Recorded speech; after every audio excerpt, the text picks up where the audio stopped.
thought I'd do a video on it.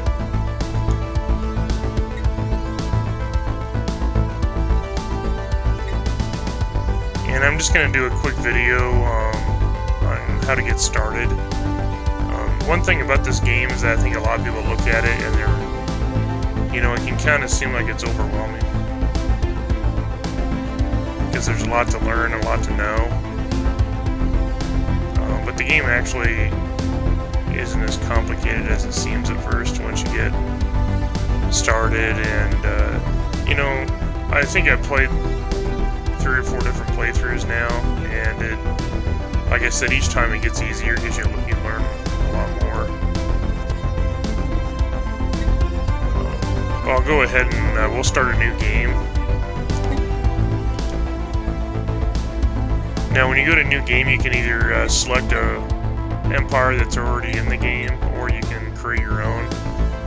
Create your own empire is a whole different kind of ball game. I'll probably do if enough people are interested, I'll do a video on how to create your own empire. But getting started to just learn the game, I would recommend just selecting an empire that already exists. And we can just pick the humans. There's a couple human empires here. You got the military dictatorship style, and then you got the representative democracy. So let's go with that. Now here you can choose your galaxy size. We can just go medium. AI empires, 6 of them.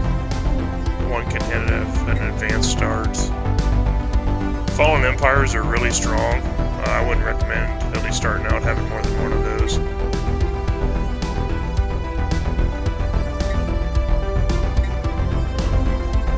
Primitive worlds, I like to go with a few more of those because if you run into them, you can actually share technology or you can enslave them. Depends on your gameplay. But either way, it strengthens your own empire.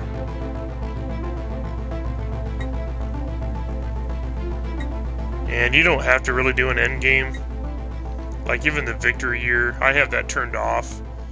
But let's say you do want the game to end in a particular year. It goes off of who's ever first in points. But you don't have to end the game there. Like even after there's a victory, you can just keep playing the game. So the game ends still when you want it to. It doesn't necessarily end just because someone claims victory. This is more for, like, say, multiplayer. In multiplayer, maybe you're just going to say, let's end by the year 2700 or whatever, and whoever's ahead in points is going to be the victor. But I have it turned off.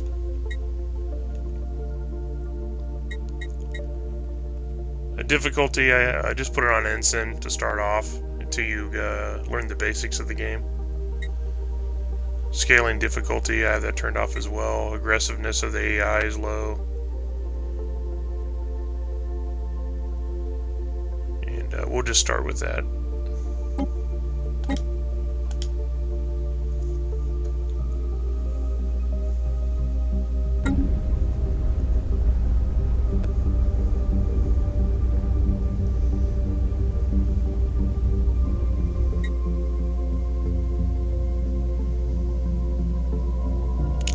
And here's a little introduction, just has a little bit about your species.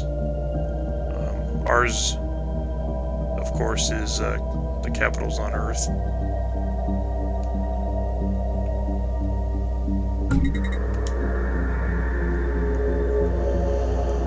And this is our solar system. There's Mars. And you can zoom in and out.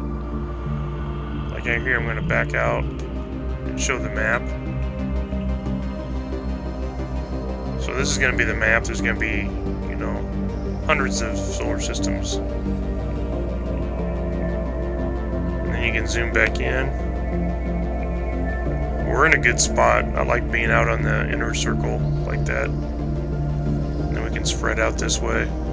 We actually have 3 directions. We can go left, right, or out this way. So it sucks if the game puts you and starts you like in the middle somewhere. I hate that because you can get surrounded easy by other aliens. alien species, and then find yourself having to either fight or use diplomacy to expand your empire.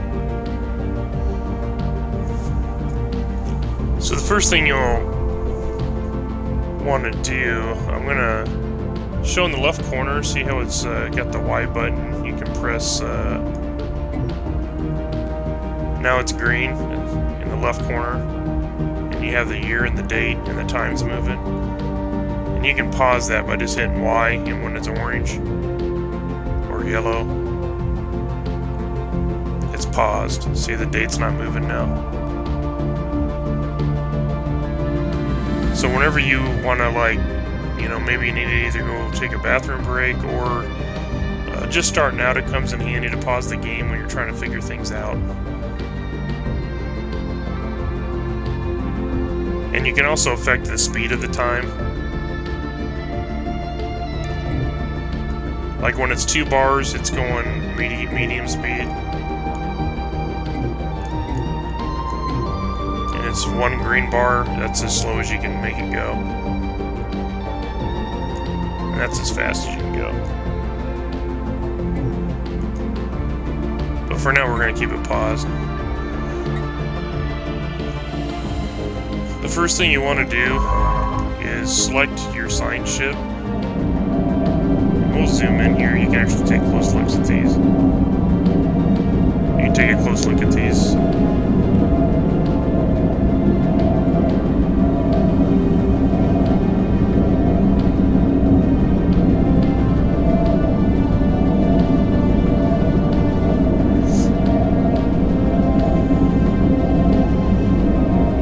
You select the signed ship by just pressing A on it.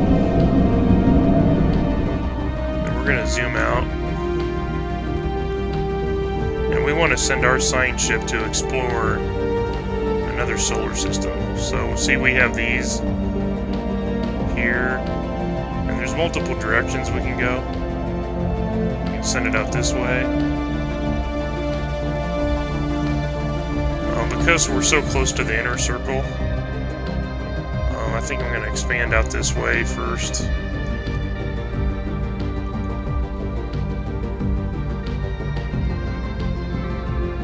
Let's select this one. Okay, so you can choose to explore the system, or you can do survey system. I usually do survey because that way it's going to stop at every single planet. And it'll tell you about it, like if it's habitable or not. If you do explore system, it's just going to do a quick run through of the system for any anomalies, stuff like that, but it's not going to survey it. So I'd rather have it do start now survey system. As I expand more, I do get more into just exploring quickly so I can discover other alien species, empires. But for now, just start off by using survey system.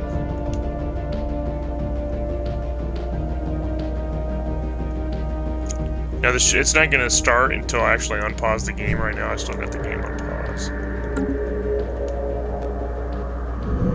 Next, you want to take your construction ship.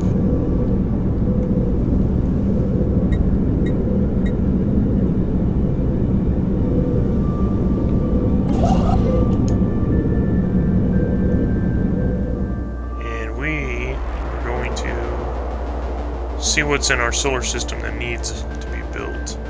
Now, automatically the game starts you off with some things built. For instance, the Europa here is a mineral station, and the game already starts you off with a mining station. But as you can see right here, these are research stations that can be built on these planets. So let's see, what else do we have available? Saturn already has a mining station, so we don't need there. Here we go, Neptune. Neptune needs a mining station. And here we can mine energy. And it's going to cost us 100 of the emeralds. minerals. And we have 100 up top.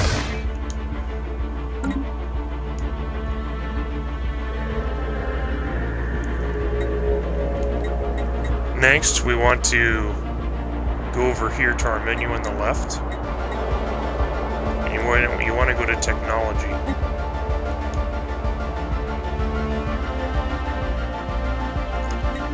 Now this is where all your research to improve your empire is going to be taking place.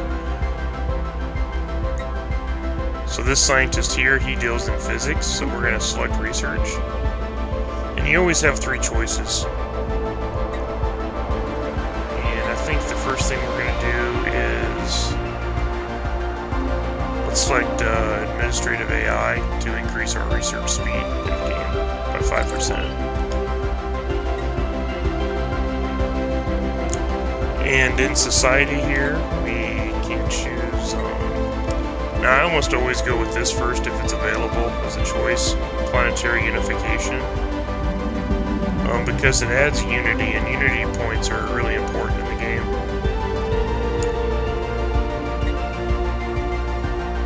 If you want to, like this here, off-world trading companies, that's more if you're going to build a more of a trading style empire.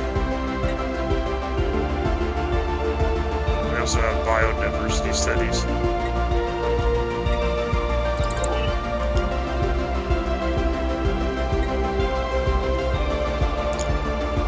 Next we've got engineering. Let's see, our choices are nanomechanics, afterburners for the ships, geothermal fracking.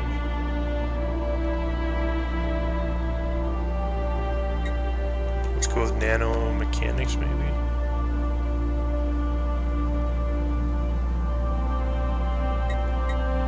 Let's go with the fracking.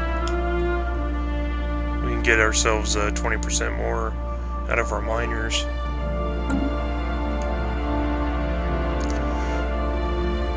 And there's not necessarily really a wrong way to go with any of your choices. It's just how you want to build your empire. Do you want to build a more military style empire? Do you want to build a more economic empire with trading?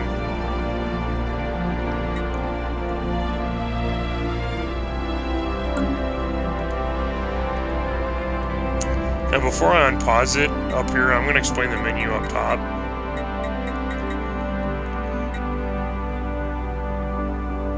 These first, what is it, 5? 1, 2, 3, 4, 5. Yeah, these first 5 here are all really important. The most important thing is energy credits, because that's what powers everything and has the most value. And you can buy almost any other type of thing with energy credits.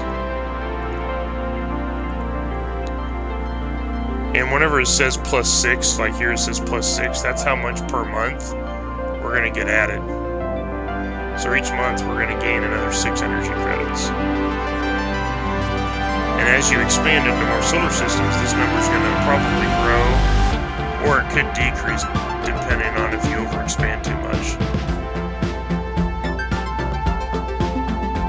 Now minerals here, see we spent 100 to build the mining station, but we're going to get 23 per month as of right now. So in about 4 months we'll be close to 100 again. Food, we are at +15 start now. Consumer goods, we're sitting at +10. And alloys are really important. To me, it's the second most important because that's what you need to build your ships. You need a lot of alloys. If I had to rank them, I'd say energy credits are the most important, then alloys, and then minerals. Food's important, but it's not as important as long as you keep it in the positive. Like even if it's just +1, you're never going to be losing food at least to feed your society, your people. And same with consumer goods. I try not to worry about it too much as long as it's not in the negative. This here is your influence that you gain. And this here is unity. And a lot of these things aren't going to necessarily come into play right away. There's your physics, research, society, engineering, technology, points. This is your population. But like I said, a lot of this you don't necessarily have to all figure out. This is your navy size. Right now we have the capacity for 20 ships. Excuse me. But that'll increase too, depending on how many star bases you put up. And like I said, we don't have to go into detail with a lot of this right now. Just starting out, you don't need to worry about all of this. Don't get overwhelmed by everything. It's just like the menu on the left. Everything is just information. Contacts, this will show any alien species that we've come into contact with as we play. And that's how you're going to communicate with them. You just come to this list, look for the Empire or the aliens that you want to speak to. Maybe you want to do a trade deal.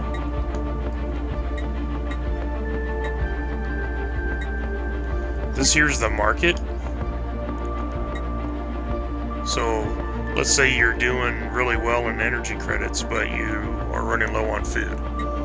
You can spend and trade in some of your energy credits for, say, food.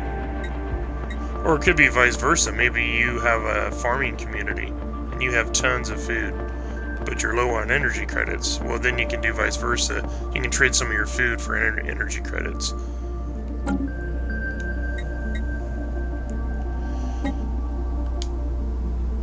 Now, in the first 30 months, we're going to be able to start progressing in the society tree. And I'll explain this when we get to it. But depending on how you want to run your empire, it's kind of to determine which one you want to go into. Like, if you want a more military style empire, you might want to go into domination or supremacy first. You know, if you're going to be doing a lot of trading, you know, maybe diplomacy would be a good one to go into with trading. Same with prosperity and harmony.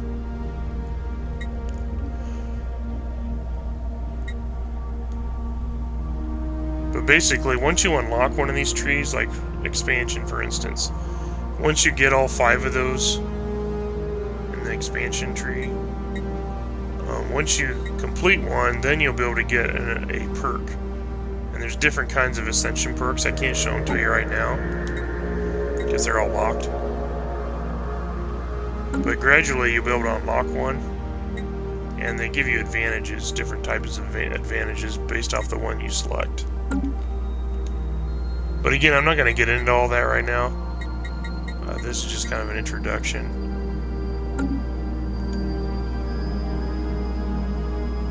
So let me unpause this.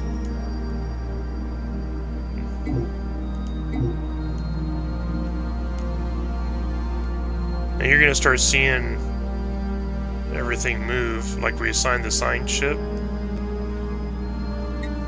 So he's going to go off to that other solar system, go to explore.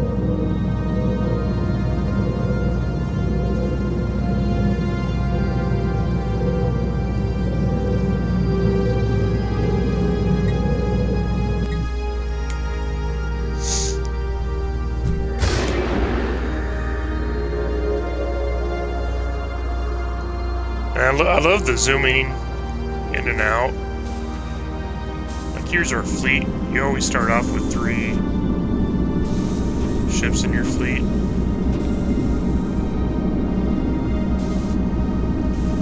But when you have really big space battles, it's fun to zoom in and watch the battles. It looks like something out of Star Wars.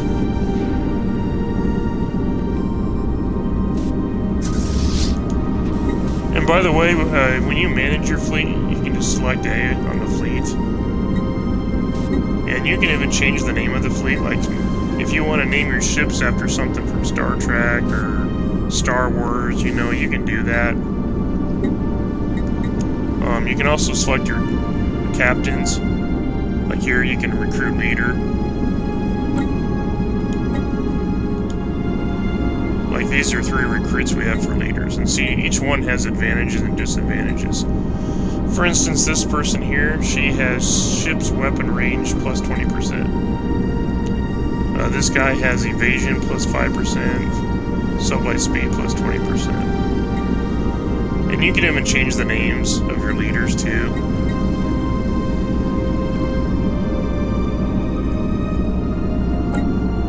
And again, you don't have to do these things. Like, it's okay if you forget. Let's say you forgot to recruit a captain for your fleet. You know, it's not like your fleet's not going to function. Like, if you got attacked and you forgot to name a captain, your ship's still going to defend itself. Construction completed. Oh, see, our mining station is finished.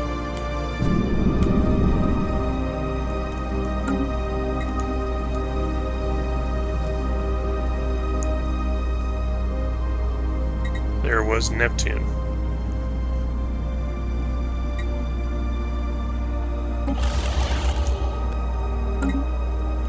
Now see, every time you build something, like this mining station, it costs us 1 energy credit to maintain each month. So that's when, see up here I was explaining like how you're in the plus, it says plus 16. You know, every time you build something, it tells you how many energy credits it's gonna cost you per month to maintain it. So it might be plus 1, plus 2, plus 4. That's going to affect how you're in the positive here. So for instance, this mining station offers 3 energy credits per month. And it costs us 1 energy credit to maintain it. So in reality, we're only getting plus 2 per month from this station, but it's worth it because it's putting us in the positive, right?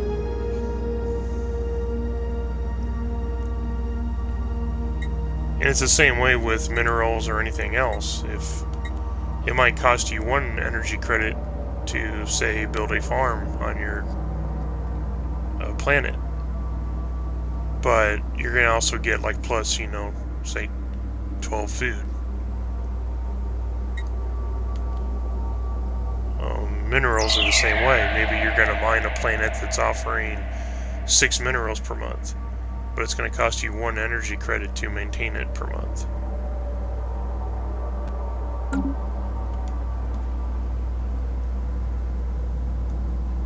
And I'll show you the, like here, if you click on your home world, if you go to population,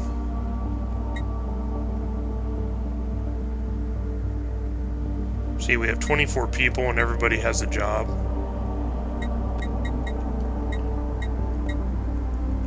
Up here's your population growth. We're going to get 1 more person here in so many months. Looks like it says every 3.15 months that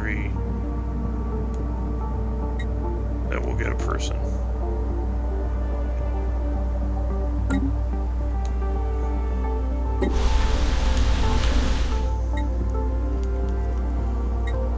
But this is how you create jobs. Like, let's say we're needing more energy credits. Well, you're going to want to build then a generator district, which will create 2 jobs. And then each of those techs will put out 8 energy credits.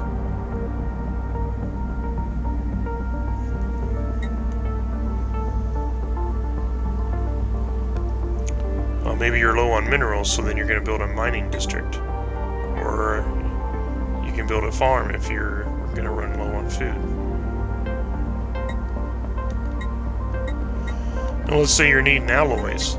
You know, right here it already comes with 1 alloy foundry. But if we want to increase that, we can build another one. We have 1 slot open. As our... What was says discovery of alien life. Okay, so this popped up because our science ship discovered this. It says the UNS James Cook has made a startling find on Alpha Centauri. The planet is teeming with alien life for the first time in history. We have encountered life forms that did not originate on Earth. This amazing discovery has silenced those who believe we are alone in the universe. Although none of the alien creatures found on Alpha Centauri are sapient, it is likely only a matter of time before we encounter beings that are. So we got 119th Society research gained out of that. You know, if you want to build, let's say we need more alloys, we build an alloy foundry. So we would get 6 alloys per month from this. But it also costs us 4 energy credits per month just to run it.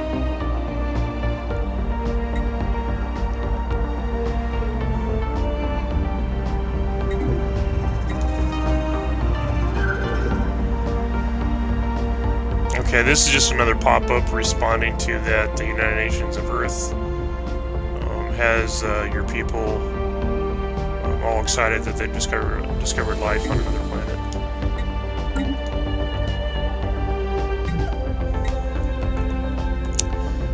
As you can see, we can go over here to the solar system that our science ship is in now.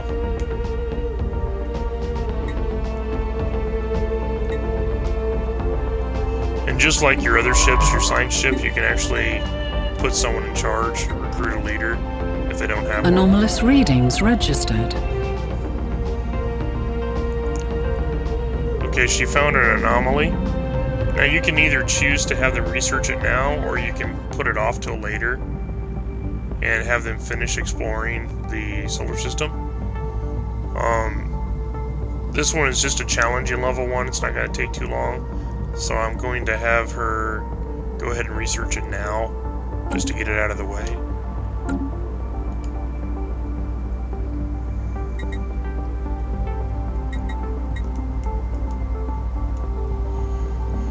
Now I noticed on this solar system, she's already found a habitable planet. See this green planet here? That means it's habitable. And if we click on it,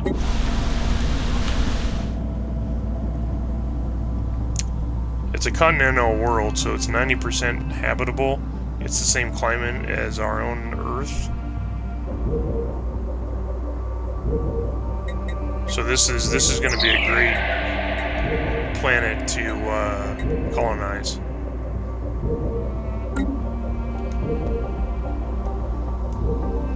It's really good too that we found one so close to our own solar system, because sometimes you might search several solar systems before you find a planet that you can colonize. And as you gain technology, you can do things like terraform. Like even if it's not a planet that can sustain life, you can terraform it to do so. But that takes a higher technology level and time before we're able to do stuff like that. So.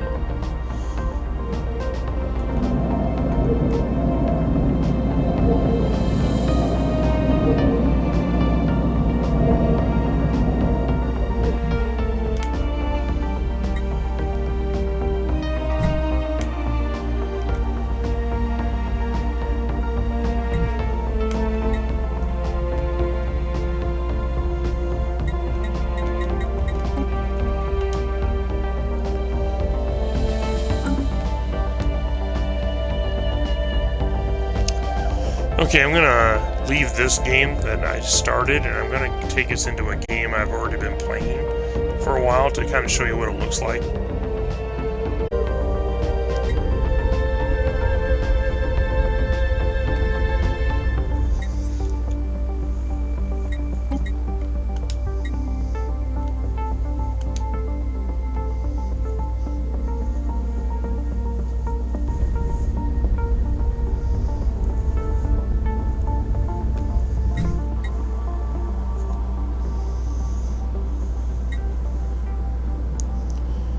Okay, so this is a playthrough I've been working on for a few days.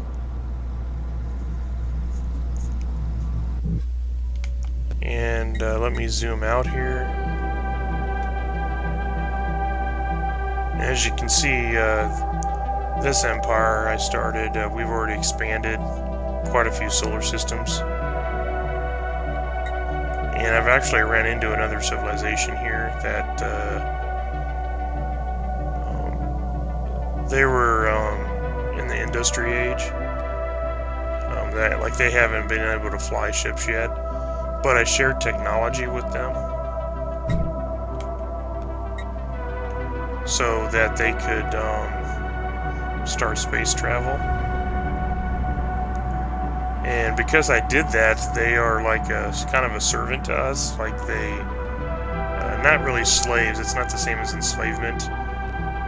But because we assisted them in technology, they were pretty much joined with our empire. For instance, if I would get attacked, they would send their ships to help. As you can see, they've actually built a small fleet already.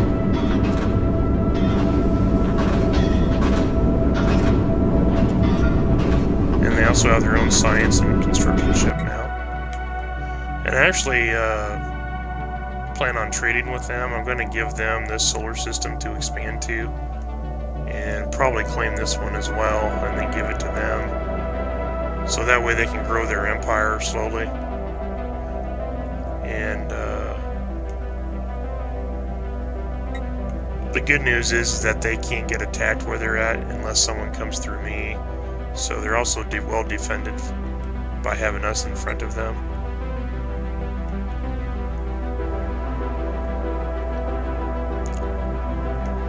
Anyway, all these solar systems here are ones that I've already surveyed.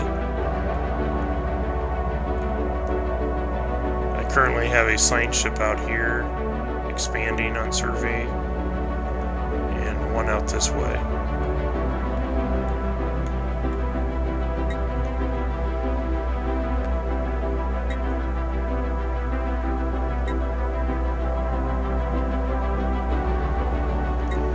But in this game, I've already got 3 planets that I've colonized. One here is Kajog's Keep. That's just a random name the game gave it.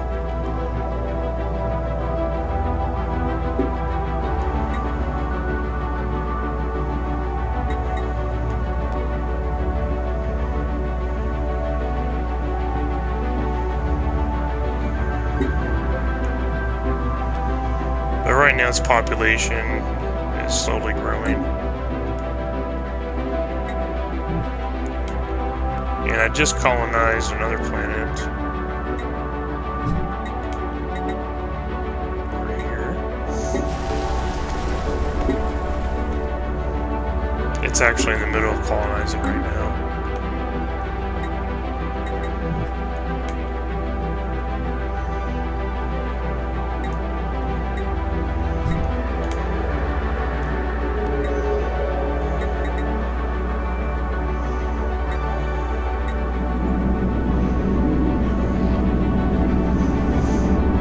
I've not started really growing my fleet yet. I built a couple more ships. We're only up to 5.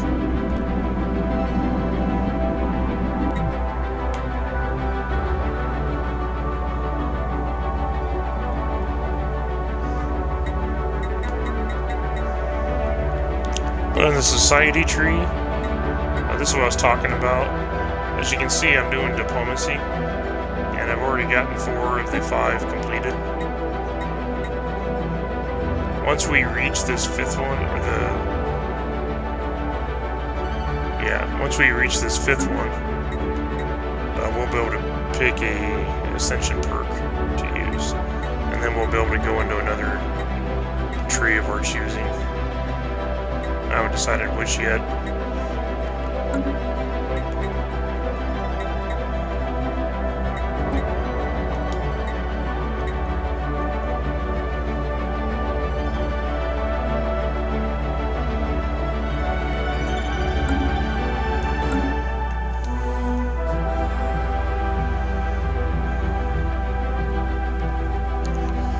These planets here are the ones I was talking about. See, that one's red.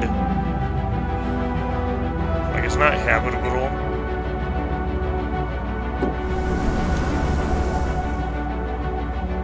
See, it's only 5% habitability. But once we get the technology to do so, I can terraform it, which will make it where we could possibly colonize it. Also, as you do migration with other alien species, like if I started migrations where other species can live in my cities and towns, maybe their species could colonize it, because you have to remember you're going to run into other species that are more fitting for different types of planets. So maybe while humans can't colonize this one, I might be able to do migration with another species to where they can colonize it and be a part of our empire.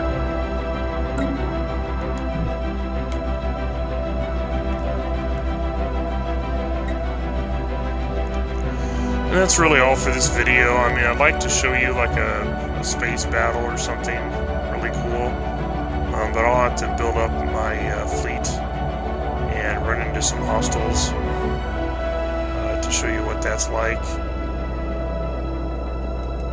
But if you've seen this game on Xbox and you like this kind of game,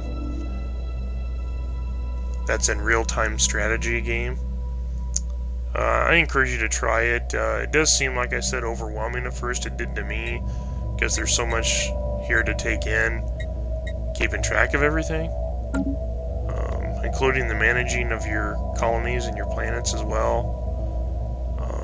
But like I said, you can actually play the basics of the game without having to worry necessarily about every single detail starting out. Eventually you're going to catch on, and it's going to be simple.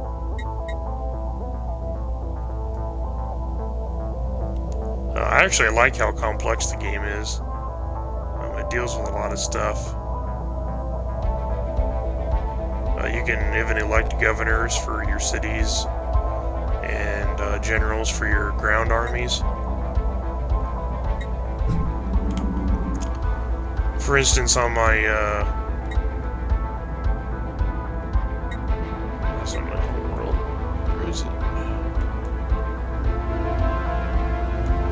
Here it is.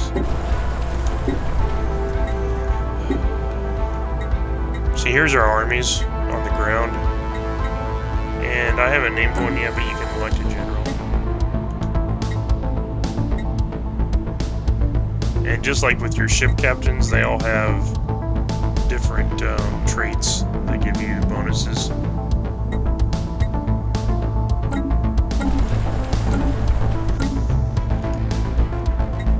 But again, I'll go into more detail with that kind of stuff.